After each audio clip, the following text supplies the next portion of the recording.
Hello, my name is Dr. Mamata. I am a consultant obstetrician and gynecologist at Renova Hospital, Kompalli. Now we are going to talk about VBAC. What is VBAC? Vaginal birth after cesarean section. ఒకసారి cesarean section అయితే తర్వాత అవన్నీ cesarean section చేసుకోవాలా అంటే అలా ఏమీ ఉండదు.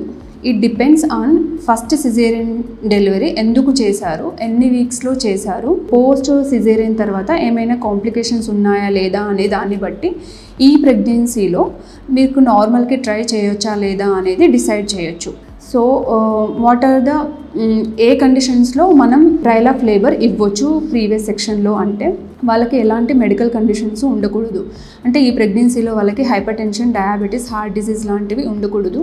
Minimum first ప్రెగ్నెన్సీకి సెకండ్ ప్రెగ్నెన్సీకి గ్యాప్ మినిమం 18 months ఉండాలి. Better if it is 2 to 3 years. దాంతోపాటు వాళ్ళ పెల్విస్ అడిక్వేట్గా ఉండాలి.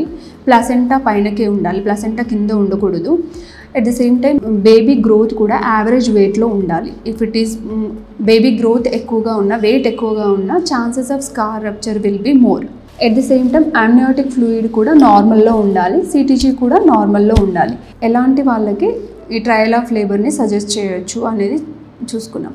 ఏ టర్మ్ న్యాచురల్ ఇన్ జనరల్గా న్యాచురల్గా స్పాంటేనియస్గా లేబర్ పెయిన్స్ వస్తే chances of VBAC will be more. లేదు వాళ్ళలో ఇండ్యూస్ చేసి చేయాల్సి వస్తుంది అని అంటే ఇట్ విల్ బి లెస్. ఏం కాంప్లికేషన్స్ ఉండే ఛాన్స్ ఉంటుంది అని అంటే ట్రయల్ ఆఫ్ లేబర్ చేసేటప్పుడు ఏదైతే ప్రీవియస్ సిజేరియన్ స్కార్ ఉంటుందో అది రప్చర్ అయ్యే ఛాన్సెస్ ఉండొచ్చు. అందుకని దీనికి రికమెండబులా కాదా అనేది చూసుకొని చేస్తాము.